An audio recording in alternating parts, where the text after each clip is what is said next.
안녕하세요.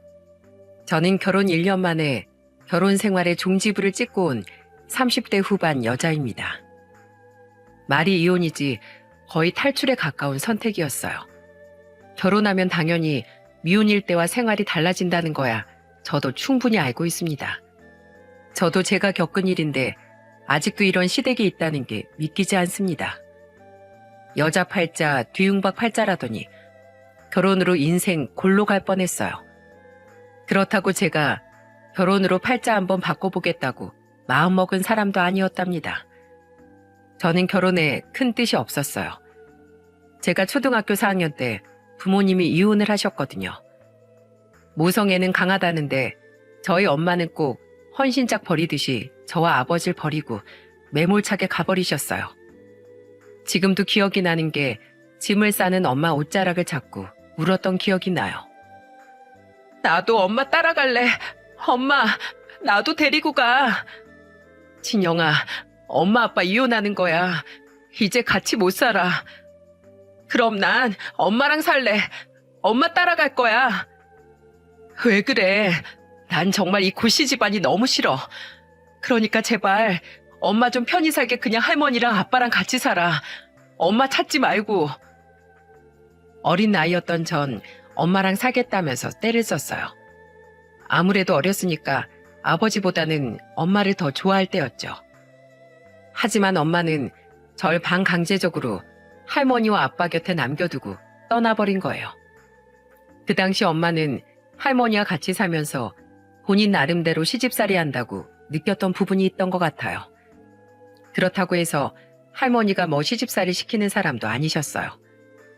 힘든 경제 상황에 엄마가 일을 하셨기 때문에 집안일은 거의 할머니 담당이었어요. 그래서 엄마가 그렇게 절 버리고 떠난 이유는 아빠와의 갈등이 더 큰 원인이었을 겁니다. 그때는 아빠 술을 좋아했는데 그놈의 술 때문에 제대로 된 일자리 하나 없었어요. 이혼 후 갑자기 엄마한테 뒤통수를 맞은 아버지는 매일 술만 마시고 지냈습니다.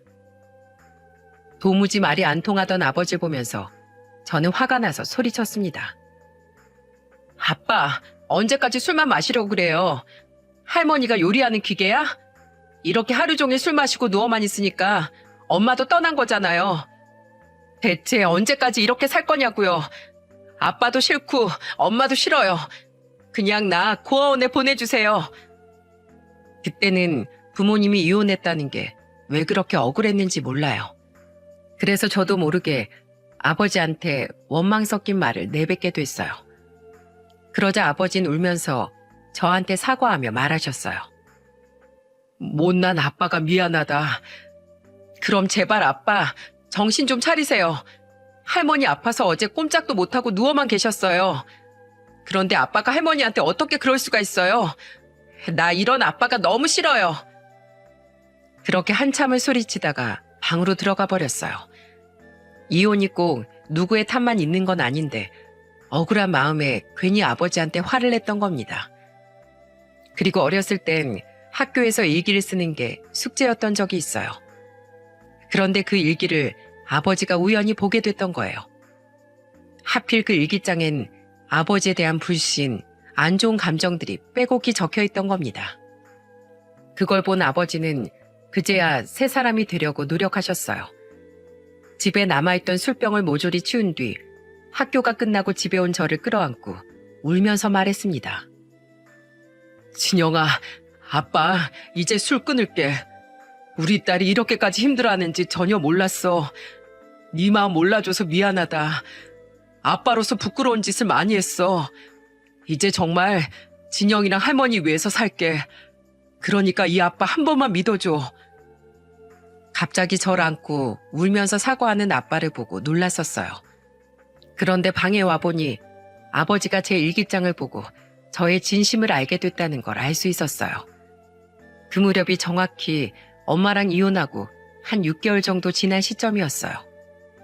그 후 아버진 공장에 취직해서 성실하게 살기 시작했습니다. 갑자기 아버지가 바쁘게 일하기 시작했지만 저는 할머니의 사랑을 받으면서 지내 전혀 외롭지 않았어요. 할머니는 엄마가 떠난 뒤 저를 정말 끔찍하게 아껴주셨거든요. 지금 생각해도 그때 할머니는 어린 손녀를 위해 최선을 다하셨다고 생각해요. 한 번은 학교 계단에서 넘어져 무릎이 찢어졌던 적이 있어요. 보건실에서 약을 바르고 집에 갔었는데 할머니가 절 보고 깜짝 놀라서 물었습니다. 너 무릎이 왜 그래? 누가 이런 거야? 이 다리를 하고 집까지 온 거야? 계단 내려오다가 넘어졌는데 그냥 까진 것 같아. 뭐? 계단에서 넘어졌다고? 무릎에 금이라도 갔으면 어쩌려고 그냥 걸어왔어? 얼른 엎혀. 할머니는 저를 재촉하면서 작은 등을 내어주셨어요. 어쩔 수 없이 할머니의 등에 엎였던 저는 그 상태로 병원까지 갔어요. 정말 할머니는 제가 작은 기침만 해도 노심초사하면서 절 살펴주셨답니다. 그래서 저는 엄마의 사랑은 몰랐지만 할머니 덕분에 많은 사랑을 받고 클 수 있었어요. 또한 잘못된 버릇은 단호하게 바로잡아 주셨습니다. 제가 소세지 반찬을 유독 좋아했는데 할머니는 항상 제가 좋아하던 반찬을 상에 올려주셨답니다. 그러면서도 몸에 좋은 나물 반찬과 멸치볶음, 콩자반 같은 걸 종류별로 해주셨어요. 좋아하는 반찬이 눈앞에 있는데 다른 반찬이 눈에 들어왔겠습니까? 몸에 좋은 반찬은 뒤로 하고 오로지 소세지 반찬만 계속 먹고 있었어요. 그때 할머니가 제가 들고 있던 젓가락을 탁 치면서 단호하게 말하셨죠. 할머니가 골고루 먹으라고 했지? 너 그러다 키 안 커. 자꾸 햄만 집어먹으면 이거 안 해줄 거야. 여기 나물도 먹고 이 멸치볶음도 먹고 다 잘 먹어야 키가 크지. 알겠어요. 골고루 먹을게 할머니. 할머니 잘못했어요. 제가 잘못된 버릇이 있으면 호랑이처럼 저를 잡아주시던 할머니였어요. 할아버지가 오래전에 돌아가셔서 자식만 보고 살던 할머니 덕분에 무엇과도 바꿀 수 없는 큰 사랑을 받았죠. 고모가 2명 있었지만 다른 지역에서 살았기에 명절에나 볼 수 있었죠. 그래서 거의 아빠와 할머니, 저 세 식구만 살았던 거예요. 이렇게 지내다 보니까 할머니와 영원히 오래 살고 싶었어요. 하지만 저의 간절한 바람에도 할머니는 제가 중학교 3학년이 될 때 큰 병에 걸리신 거예요. 그때 할머니는 병원에 입원까지 한 채 치료를 받으셔야 했어요. 치료받는 과정에서 고통스러워하던 할머니 목소리가 생생히 들려왔습니다. 아이고, 나 죽네. 나 죽어. 할머니, 괜찮아? 간호사 선생님이라도 불러올까? 진영아, 집에 가 있어. 할미 이런 꼴 보이기 싫다. 수술을 마치고 나온 할머니는 굉장히 고통스러워하셨어요. 해줄 수 있는 게 아무것도 없다는 현실이 답답하기만 했습니다. 그저 할머니 손을 잡고 우는 거 말고는 할 수 있는 게 없었어요. 정말 기적이 일어나 할머니가 기적처럼 건강해져서 집으로 돌아오길 빌었습니다. 하지만 병을 이기지 못하고 할머니한테는 마지막이 다가오고 있었어요. 할머니와 마지막 대화를 나누는 순간이 다가왔고 할머니는 제 손을 부여잡고 힘겹게 말하셨습니다. 진영아, 네 아빠 착한 사람이야. 이제 하늘 아래 네가 믿을 사람은 네 아빠뿐이야. 그러니까 잘 살아. 난 더 바라는 거 없어. 마지막까지도 저와 아빠를 걱정하던 할머니는 본인이 떠나면 잘 살 수 있을까 걱정만 하시다가 떠나셨어요. 할머니 장례식장이 차려지고 아버지는 땅을 치면서 오열했습니다. 불효자의 울음소리가 가장 크다고 하죠. 그때 아버지는 할머니 영정사진 앞에서 오열하면서 소리쳤어요. 어머니, 죄송해요. 가는 그 순간까지 걱정만 하게 만든 못난 아들이에요. 저 용서하지 마세요. 아들 노릇도 못하고 제가 면목이 없습니다. 어머니. 절규하듯 우는 아버지를 보면서 저도 참 많이 울었습니다. 할머니 장례를 치르는 내내 못해드렸던 것들만 떠올라서 너무 죄송스러웠어요. 그렇게 후회의 눈물로 장례를 치르고 저는 하나의 꿈을 결심했어요. 바로 간호사가 되겠다고 다짐한 겁니다. 정말 소중한 사람이 고통스러워할 때 아무것도 못하는 자신이 싫었거든요. 그래서 피나는 노력 끝에 간호사가 된 전 대학병원에서 일하게 됐어요. 그때 아버지는 꼭 제가 의사라도 된 것처럼 기뻐하면서 말하셨습니다. 우리 딸, 이 못난 아빠 만나서 고생만 했는데 이렇게 훌륭하게 커져서 고맙다. 아빠, 지금 우는 거야? 누가 보면 나 의사라도 된 줄 알겠다. 의사가 뭐 대수야? 아빠한텐 우리 딸이 세상에서 제일 훌륭한 사람이야. 아버지는 제가 잘 커져서 고맙다면서 눈물까지 보이셨어요. 할머니의 걱정과 달리 저는 아버지와 둘이 서로 의지하면서 잘 지내고 있었죠. 아마 할머니가 보셨다면 깜짝 놀라셨을지도 몰라요. 하지만 여전히 변하지 않는 한 가지가 있었어요. 바로 결혼 생활에 대한 로망이 없어서 그런지 전혀 결혼에 대해 고민해 본 적이 없을 정도였습니다. 초반에 밝혔듯이 부모님의 결혼 생활은 행복해 보인 적이 없었거든요. 그래서 연애는 많이 해봤지만 결혼까지 생각해 본 상대는 없었어요. 하지만 집신도 짝이 있다는데 제가 싫다고 해서 운명을 피할 수 있었겠나요? 무당도 팔자 도둑은 못한다고 하더니 30 중반쯤 한 남자가 눈에 딱 들어왔어요. 간호사라면 피할 수 없던 3교대 근무하면서 체력이 약해졌던 전 한강 라이딩 모임에 가입했었죠. 하루 종일 병원에 있다 보니까 탁 트인 곳에서 운동하고 싶던 저한테 한강에서 타는 자전거는 안성맞춤이었습니다. 그렇게 운동하다 그동안 만났던 남자와는 다르게 느껴진 운명의 남자를 만나게 됐던 거예요. 은행원이었던 그 남자는 배려심 있는 자상한 사람이었습니다. 한 번은 제가 퇴근하고 급히 오느라 물통도 없이 나왔던 적이 있었어요. 라이딩 후 목이 말라서 자판기라도 있나 보려고 두리번거리던 저한테 그 남자는 음료수를 건네면서 말하더군요. 이거라도 마실래요?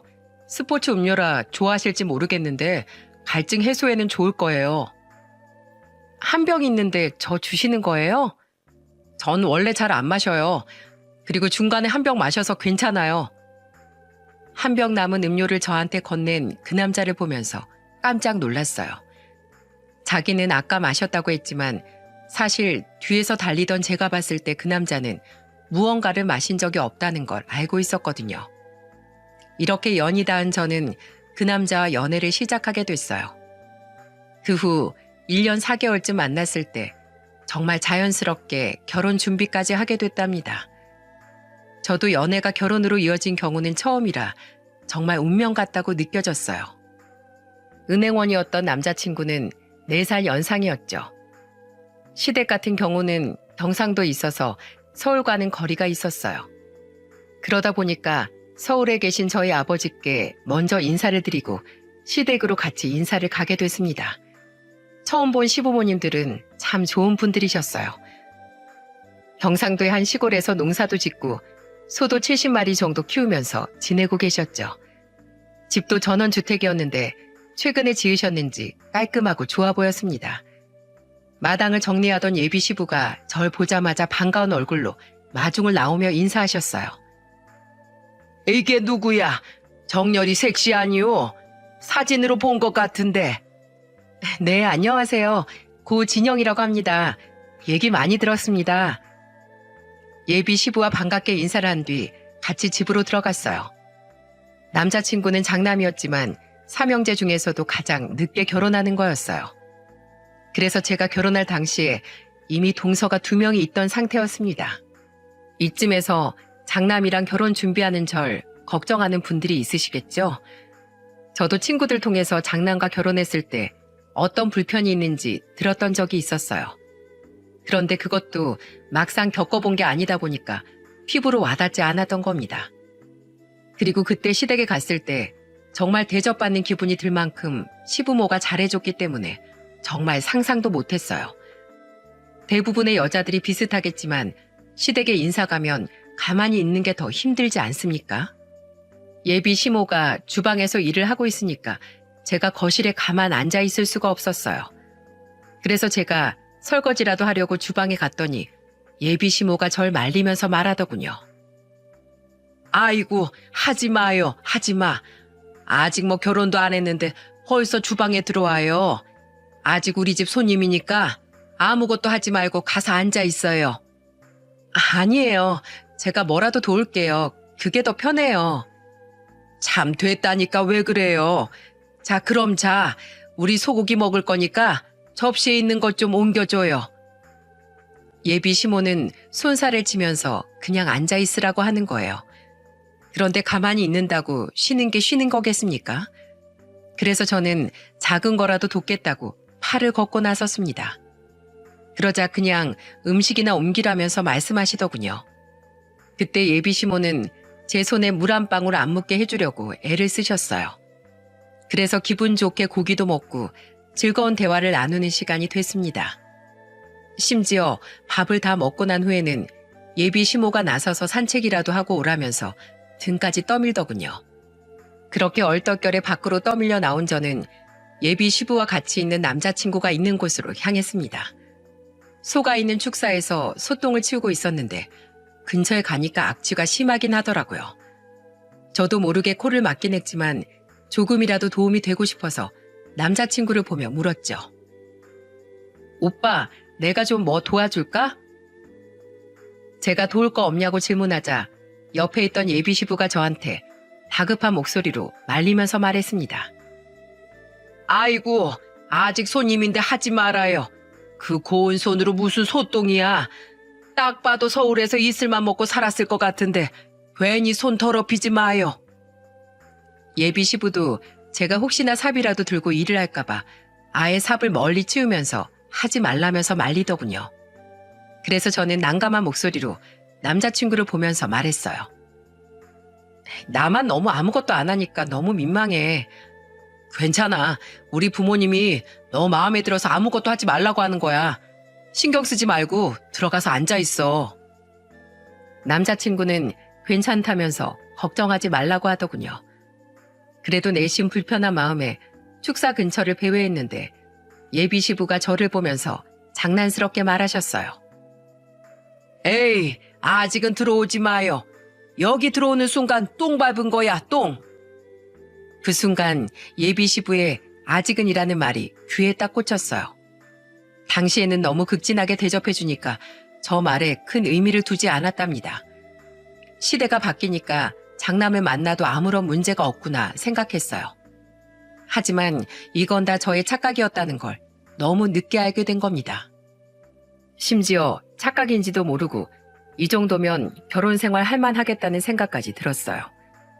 결혼 전까지도 시댁의 실체는 까맣게 모르고 있다가 무난히 결혼식까지 올렸죠. 저희 신혼집은 시댁에서 1억, 친정아버지가 5천을 보태주셔서 신혼집도 문제없이 마련했어요. 남편과 제가 모아둔 돈도 꽤 있었기에 대출을 조금 받긴 했지만 부담될 정도는 아니었답니다.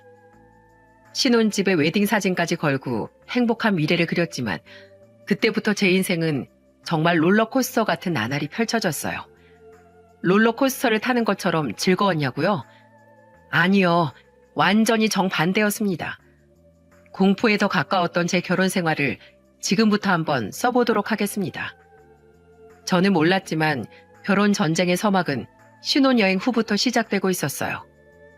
여행을 다녀온 후 저는 시모한테 잘 다녀왔다는 안부 인사차 전화를 드렸었죠.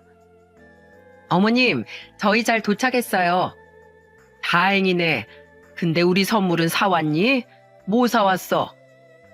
아버님 선물로 벨트 사고 어머님 선물로 향수랑 손수건 준비했어요. 일정이 빠듯해서 겨우 샀어요. 뭐? 향수랑 손수건? 그거 한국에서도 언제든지 사올 수 있는 거잖아. 선물 고르는 센스가 그렇게 없어? 좋은 가방이라도 좀 하나 사올 줄 알았더니 힘 빠지네. 공항에 면세점은 폼이냐? 나 같으면 면세점에서 하나 사왔겠다. 죄송해요, 어머님. 제가 그것까진 생각하지 못했네요. 다음에라도 기회가 생기면 꼭 챙길게요. 신혼여행 잘 다녀오자마자 전 시모한테 선물 잘못 사왔다고 타박을 들었어요. 일단 너무 화를 내시니까 제가 뭘 잘못했나 싶어서 얼떨결에 사과를 드리고 끊었습니다. 전화를 끊고 이게 무슨 상황인지 의아했어요. 그 후 친정아버지한테 벨트를 선물로 드렸는데 감동한 목소리로 말하시는 거예요. 여행 가서 무슨 선물까지 다 사왔어? 그래도 내 생각해서 이렇게 챙겨줘서 고맙다. 내가 닳도록 잘 쓰마. 싱글벙글한 표정으로 고맙다고 말하는 아버지를 보니까 시모랑 비교가 될 수밖에 없었어요. 시댁에 갔을 때 시모가 향수가 많길래 비싸고 좋은 향수로 사왔던 겁니다. 나름대로 생각해서 사온 건데 안 좋은 소리를 들으니까 기분이 영 좋지 않았어요. 선물을 하고도 안 좋은 소리 듣긴 처음이었습니다. 그런데 이 황당한 사건은 시작에 불과했어요. 대학병원 간호사로 일했던 저는 3교대라 바쁠 땐 날짜가 가는 것도 모를 때가 많았습니다. 그러다 보니까 자연스럽게 시댁이고 친정이고 챙길 여유도 없었어요. 그랬더니 시모는 그걸 못마땅해 하면서 또 전화를 하셨던 겁니다. 진영아, 넌 죽었니 살았니? 어쩜 내가 전화를 안 하면 간간무소식일 수가 있어? 요즘 병원 일이 많이 바빠서요. 그런데 어머님, 저 3일 전에도 전화 드렸는데요. 집안에 장남이랑 결혼했으면 시부모를 세심하게 살펴야지. 우리가 경상도에서 밥은 먹고 사는지 아픈 곳은 없는지 궁금하지도 않어? 그럼 교대 근무 안 하는 남편한테 매일매일 안부 전화 좀 하라고 할게요. 제가 야간 근무를 들어가면 밤낮이 바뀌니까 지금이 낮인지 밤인지 모르겠어요. 뭐? 너 지금 내 말 거역하는 거야? 아니죠. 부부는 일심 공동체인데 남편이 전화하면 제가 하는 거나 마찬가지죠. 그럼 전 야간 근무를 가야 하니까 가보겠습니다. 내일부터 전화 드릴 테니까 안심하고 주무세요. 저는 출근하던 중이라 황급하게 시모의 전화를 끊었어요.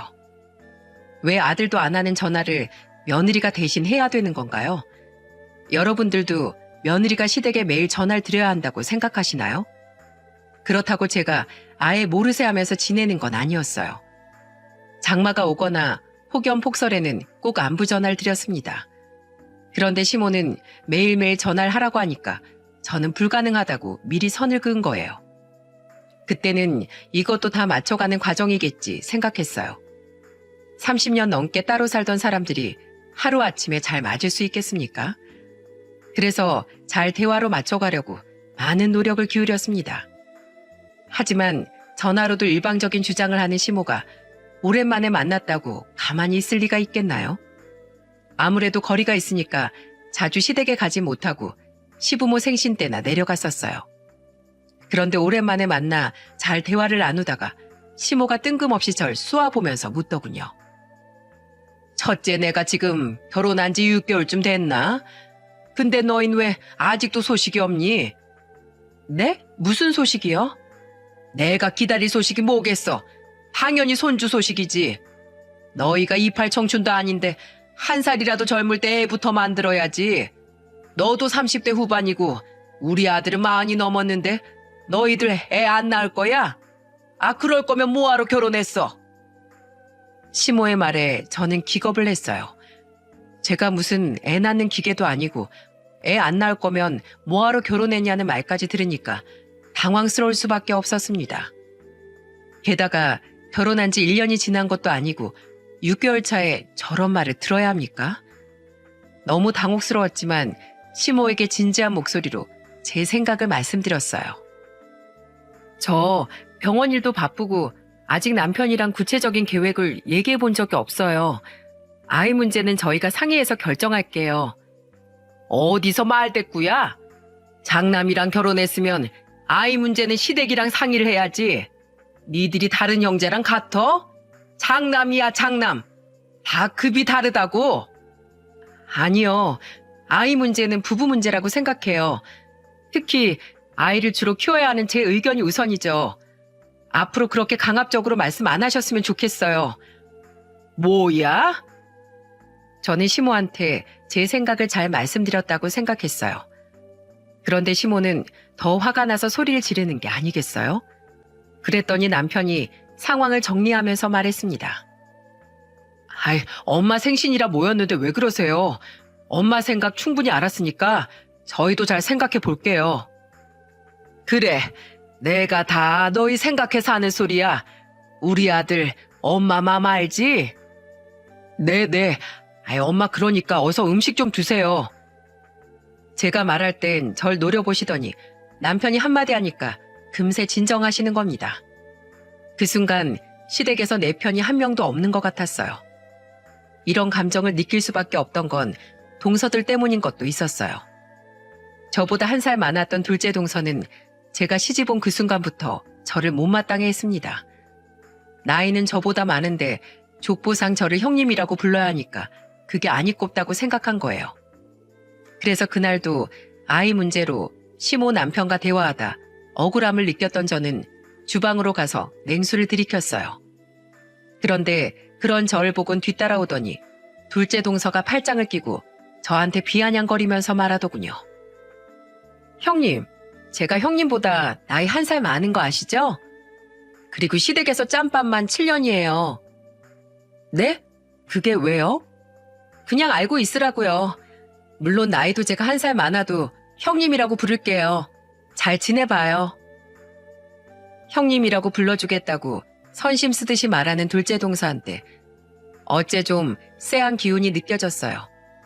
시모생신이라고 내려온 건데 괜히 둘째 동서가 싸움을 걸어오는 것 같았습니다. 점심 식사가 끝나고 동서들과 뒷정리를 시작했어요. 그렇게 며느리 셋이 주방에 모였는데 동서가 저한테 뻔뻔한 목소리로 말했습니다. 형님, 설거지 좀 하세요. 저랑 동서는 같이 과일 좀 깎아서 들고 갈게요. 밥 먹었으면 후식을 먹어야죠. 그렇죠, 어머님? 그래. 손주들도 먹게 많이 좀 가져와라. 둘째 동서는 후식을 가져가겠다면서 식구들까지 전부 부르면서 말하는 거예요. 그렇게 얼떨결에 저는 설거지 담당이 됐어요. 뭔가 당한 것 같은 생각이 들어 자꾸 기분이 나빴습니다. 그런데 둘째 동서는 이런 상황도 모르고 계속 심기를 건들기 시작하는 겁니다. 대가족이 모인 날이다 보니까 설거지할 게 엄청 많아서 겨우 끝냈는데 또다시 둘째 동서가 제 옆에 와 황당한 소리를 하더군요. 형님, 저쪽 화장실 청소 좀 해주세요. 우리 애들이 아직 어려서 그런가 화장실을 아주 난장판을 만들어놨네요. 그걸 내가 왜 치워요? 동서 애들이 난장판을 만들었으면 동서가 치우는 게 맞죠. 에이, 전 애들 봐야죠.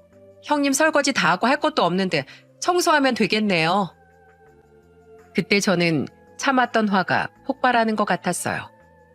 그리고 그 순간 뚜껑을 제대로 연 사람은 셋째 동서였죠. 시부모와 남편, 시동생들이 소 축사를 정리한다고 나갔을 때였는데 둘이서 편을 먹고 나온 거예요. 그때 셋째 동서가 절 보면서 비아냥거리며 말하더군요. 형님, 우리 집 며느리 대장인데 하라면 해야죠. 형님도 뭘 할 줄 알아야 형님 대접을 받죠. 셋째 동서 말을 들어보니까 딱 봐도 이것들이 절 기선제압하려는 것 같았습니다. 그렇다고 제가 밀릴 사람이겠습니까? 여자들만 모인 간호사 집단에서 버텨낸 정신력을 발휘해 저는 동서들을 보고 이를 악물면서 말했어요. 그래, 내가 뭘 몰랐네요. 그래서 내가 이참에 궁금했던 것 좀 물어보려고 하는데 마당으로 잠깐 나와보실래요? 그러자 둘째 동서는 기세등등한 목소리로 말했습니다. 이제야 말귀를 좀 알아먹네. 제가 물어볼 게 있다면서 이를 악물고 웃는 표정으로 물어봤죠. 그러자 두 동서가 아주 좋다고 따라 나오더군요. 마당으로 나온 저는 두 동서를 보면서 말했어요. 거기 좀 서보세요. 딱 그쯤 같으니까. 거기 좀 서보세요. 뭐야? 여기 왜 서 있으라는 거야? 잠시만요. 저는 동서들을 세워놓고 마당 한켠에서 고무 호수를 집어들었습니다. 그리고 냅다 물을 틀고 동서들을 향해 호수 방향을 잡았어요. 그러자 흠뻑 젖은 동서들이 소리를 지르면서 말하더군요. 아! 이게 뭐하는 짓이야? 거기 서 있어야 이 물을 정통으로 맞지. 동서들만 물 먹일 줄 아는 줄 알아요? 내가 오늘 하는 짓거리가 비열하고 유치하고 더럽기까지 한 두 사람 깨끗하게 청소해 줄게요. 두 동서가 소리를 지르면서 난리를 치니까 집안에 있던 조카들이 노는 줄 알고 전부 뛰어나왔어요. 그러더니 둘째 동서 아들이 손가락으로 물에 흠뻑 젖은 동서를 가리키면서 말했습니다. 우와, 엄마 물놀이 해? 신난다. 나도. 재밌다. 물 안 멈춰요? 야, 너 옷 또 적시려고 그래? 둘째 동서는 조카를 안고 집 안으로 뛰어들어갔어요. 정말 속이 다 시원했습니다. 그리고 더 좋았던 건 이 사건 이후로 동서들은 더 이상 저한테 시비를 걸지 않았다는 거예요. 만만한 상대가 아니라고 생각했는지 그때부터 선을 지키더군요. 하지만 산 넘어 또 산이라는 말처럼 동서들을 피하니까 이제는 시모가 칼을 갈고 있더군요. 정말 결혼 생활 6개월 만에 슬슬 진절머리가 난다 싶었어요. 그날 겨우겨우 시모 생신을 보내고 집으로 오는데 남편 놈이 그러더군요. 당신은 몇 번 보지도 않은 우리 엄마한테 꼭 그렇게 따박따박 말대답해야겠어? 그냥 알겠다고 하고 넘어갈 수도 있잖아. 무슨 여자가 그렇게 애교가 없어? 그러니까 우리 엄마가 당신만 보면 화를 내는 거잖아. 애교? 그래, 나 애교 없다. 그게 싫으면 앞으로 혼자 가던지. 사람이 할 말을 하고 살아야지. 결혼 전에 몰랐던 남편의 가부장적인 모습에 저도 지쳐가는 건 마찬가지였습니다. 그러다가 참아오던 갈등이 정면으로 폭발했던 때가 있었어요. 바로 제가 이 사연을 쓰게 된 결정적인 사건이었답니다. 시댁에 제사가 있었는데 결혼하고 처음 지내는 제사였어요. 장남이니까 꼭 날짜 맞춰서 오라는 시부모 눈치에 저는 야간 근무를 끝내자마자 잠도 한숨 못 자고 바로 내려가게 된 겁니다. 그런데 퇴근하고 집에 와보니까 금요일 저녁 회식을 하고 술이 덜 깬 채 거실에 널브러져 있는 남편이 보였어요. 어이가 없어서 남편을 흔들어 깨우며 말했습니다. 경상도 가야 되는데 왜 이러고 있어?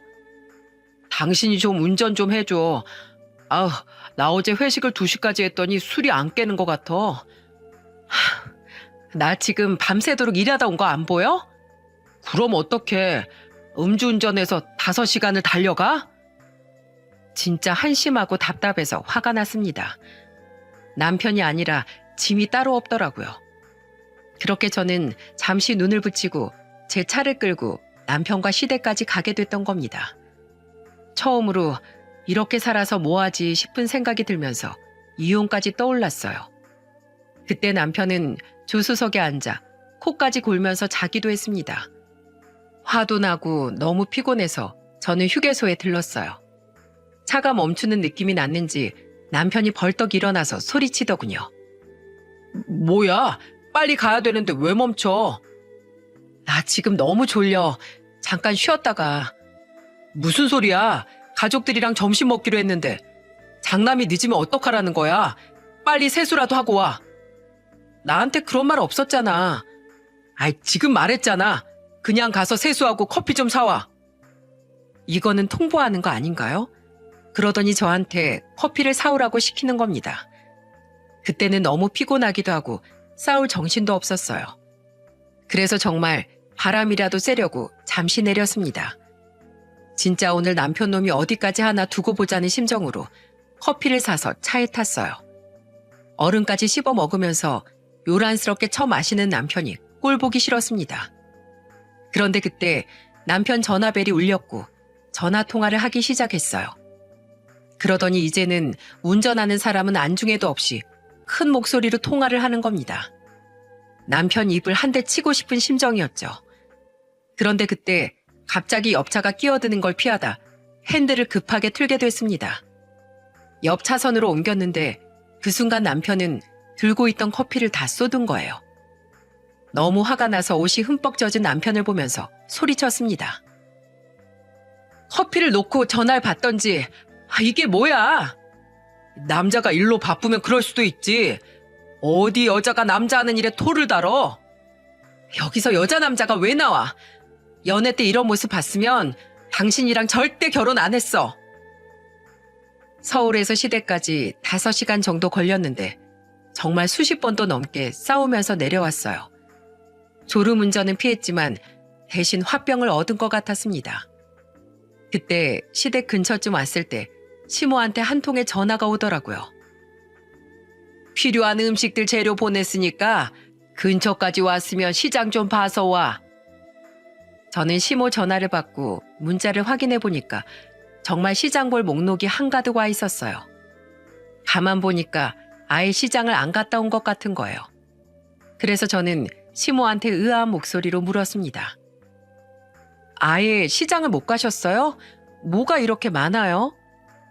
맏며느리가 오는데 뭐하러 시장을 봐? 매년 네 동서들이 다 했던 거니까 이젠 너 혼자 해야지. 그때 시모 전화에 몸은 피곤하고 방전된 배터리처럼 힘이 쭉 다 빠지더군요. 그래서 전화를 끊고 저는 남편한테 하소연을 했어요. 동서들은 어제 왔다면서 미리 시장도 봐두시지. 어머님 너무하신 거 아니야? 시어머니가 시키면 그냥 좀 곱게 해. 자꾸 토달지 말고. 그리고 그런 말을 왜 나한테 해? 당신이랑 같이 우리 엄마 욕이라도 해달라는 거야? 뭐? 지금 그게 할 소리야? 왜? 할 말을 하고 살라면서. 옆에서 한마디도 안 지고 깐족거리는 남편한테 화가 난 저는 차를 급정거시켰어요. 그리고 조금 남아있던 아이스 커피를 얼굴에 확 뿌려버렸습니다. 그러자 저를 보면서 남편이 소리치더군요. 갑자기 차는 왜 멈춰? 얼굴 부딪히잖아. 커피는 또 뭐야? 너 미쳤어? 그래, 나 미치기 직전이니까 와이프 소중한 것 좀 알아라. 어? 네 가족만 챙기지 말고. 제가 눈을 부라리면서 말하니까 그제야 남편은 제 눈치를 봤습니다. 하지만 이미 시장 볼 건 산더미라 한숨 돌릴 틈도 없더라고요. 정신없이 시장 보고 시댁으로 갔는데 황당한 일이 있었습니다. 바로 시댁 식구들이 밥을 이미 다 먹은 상태였어요.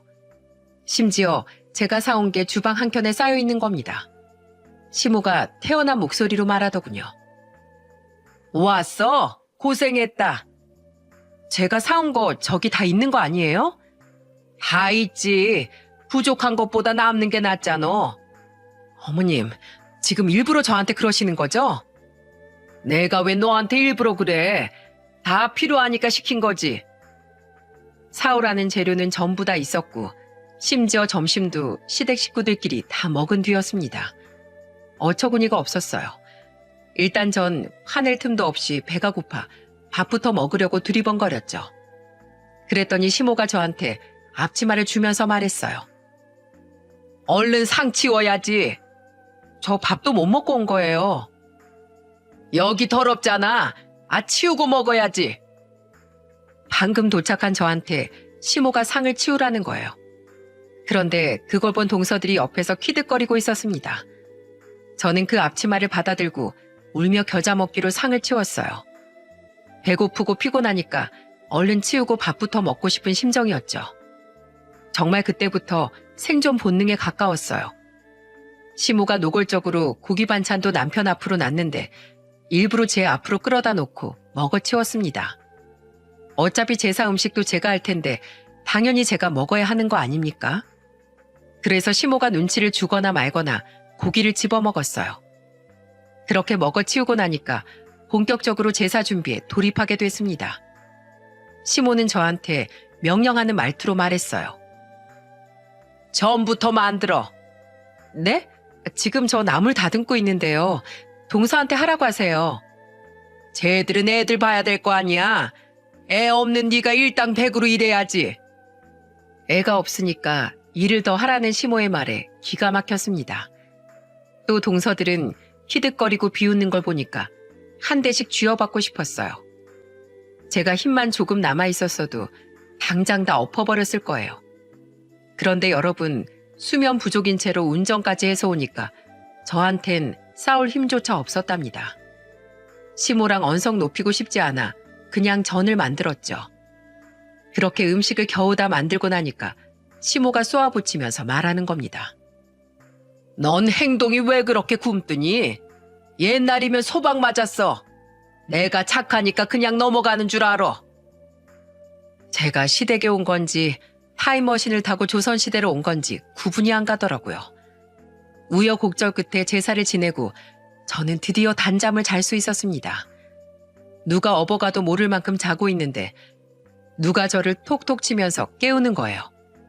눈을 떠보니까 저를 깨운 사람은 시모였어요. 진영아, 일어나. 얼른 이거 입고 나와. 이게 뭔데요? 몸 빼바지. 내 옷이니까 일하기 편할 거다. 새벽에 잠에서 깬 저는 눈을 비비고 일어났어요. 그런데 시모가 안내한 곳은 다름 아닌 소농장이었습니다. 저는 황당한 표정으로 시모를 보며 물었어요. 여긴 절 왜 데리고 오신 거예요? 결혼 전에 남의 귀한 딸이니까 안 시켰던 거야. 근데 이제 맏며느리니까 이 정도는 해야지. 지금 시간이 새벽 6시예요. 그리고 남편이랑 동서들도 다 자고 있는데 왜 저한테만 시키세요? 네 동서들은 애 보잖아. 넌 맏며느리가 됐으면 동서들을 아껴줄 줄 알아야지. 애 보느라 힘든 애들을 깨우고 싶어? 그 새벽에 일어난 사람은 저랑 시모, 시부뿐이었어요. 꾹꾹 눌러온 화가 터져서 저는 시모를 똑바로 쳐다보면서 따져 물었습니다. 대체 저한테 왜 그러세요? 이러시는 이유가 있을 거 아니에요. 왜?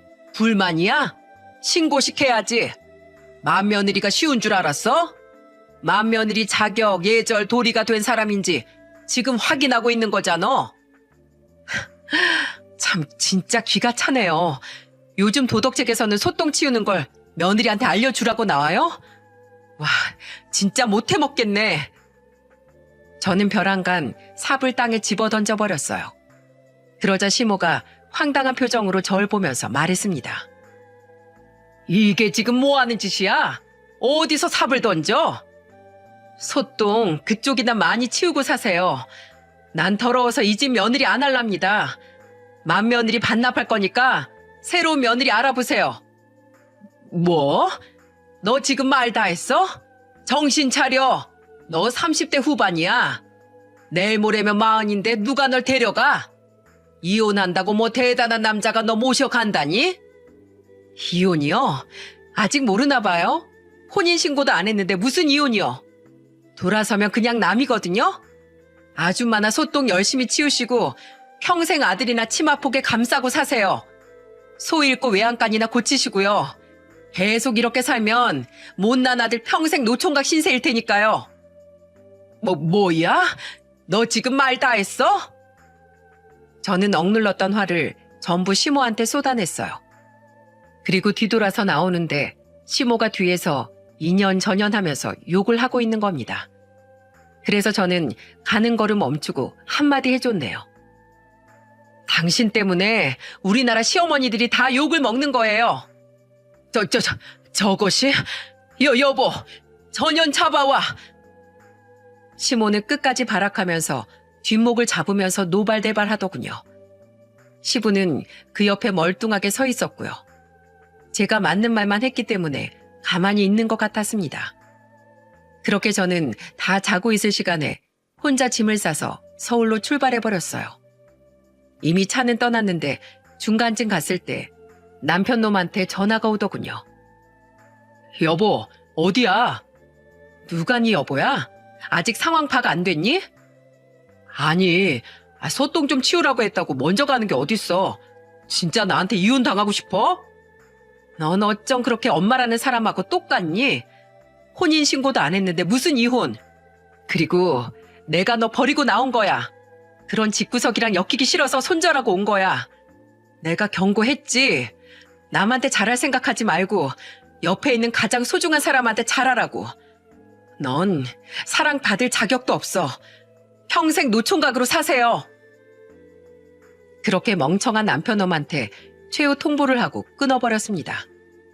이제 여러분들 어떻게 됐을 것 같으신가요? 아주 시댁이 진짜 한바탕 뒤집어졌네요. 그러거나 말거나 저는 서울 도착하자마자 짐을 싸서 친정으로 갔습니다. 어차피 집도 팔아서 제 지분만 가져가면 되는 상황이라 그냥 나와버렸어요. 정말 같은 공간에 한시라도 있고 싶지 않아 나와버리고 끝을 냈습니다. 물론 제가 엮인 시댁이 이상한 집이라는 걸 알아요. 분명 좋은 시어머님들도 많으실 거예요. 하지만 저처럼 이렇게 지독한 시댁 만나서 시달린 며느리들도 있을 겁니다. 그래서 저는 이 사연을 보내면서 객관적인 시선으로 봐주길 바라는 마음에 보내게 됐어요. 왜냐하면 저는 진심으로 최선을 다했지만 이런 결과를 본 게 억울하기도 하거든요. 그렇게 전 남편과 헤어지고 나니까 그제야 울면서 친정집까지 찾아와 제게 용서를 구하더군요. 여보, 미안해. 나 진짜 당신 이렇게까지 상처 입었는지 몰랐어. 그래도 결혼 생활 1년 동안 우리 좋은 추억도 많았잖아. 제발 나 용서해줘. 집 앞에서 난리를 치던 전 남편을 본 아버지는 화가 잔뜩 난 얼굴로 빗자루를 든 채 쫓아나갔습니다. 그리고 호통을 치며 말하셨어요. 결혼 전에 나한테 뭐라고 했어? 내 딸 행복하게 해준다고 했어, 안 했어? 네, 잘 산다고 했습니다. 평생 좋은 가정 꾸려서 화목하게 산다고 했습니다. 약속 못 지켜서 죄송합니다. 우리 딸이 그 집 노예야? 귀한 내 딸한테 지난 1년 동안 자네 어머니가 대체 그렇게까지 할 동안 자네 뭐 했어? 아버님, 죄송합니다. 저 정말 정신 차렸어요. 진영이 좀 불러주세요. 됐어, 돌아가게. 이젠 내가 반대야. 우리 딸이 싫다는데 내가 왜 그런 짓을 해? 다신 이 근처 얼씬도 하지 마. 아버지가 빗자를 휘두르면서 말하자 전 남편 놈이 주랭랑을 쳤습니다. 어찌나 한심하던지 저런 거랑 산 제가 다 불쌍할 지경이었어요. 그 후 시모도 수차례 제게 전화를 걸어왔지만 아예 받지도 않았습니다. 새벽 6시 그 시간에 번쩍 든 정신으로 할 말을 다 하고 왔거든요. 그런데 남편은 한 6개월 동안 지치지도 않는지 계속 절 찾아오는 겁니다. 원래도 집착이 심했던 사람이라 겁이 났지만 든든한 아버지 덕분에 완전히 끊어낼 수 있었어요. 그렇게 제 결혼 생활에 마침표를 찍을 수 있었답니다. 사람이 입으로 잘났다고 떠든다고 잘난 사람 되겠습니까? 진국인 사람은 행동 하나에서도 됨됨이가 느껴지는 것 같아요. 그리고 행동을 보면 진심이 묻어나는 것처럼 여러분들도 신중한 선택을 하셨으면 좋겠습니다. 지금은 아버지와 둘이 잘 살고 있어요. 앞으로 저는 이렇게 아버지께 효도하면서 살 생각이에요. 행복은 미래가 아닌 현재에서 만들어간다고 생각해요. 그러니까 여러분들도 먼 미래가 아닌 옆에 있는 소중한 분들과 행복하길 바라겠습니다. 모두 행복하세요.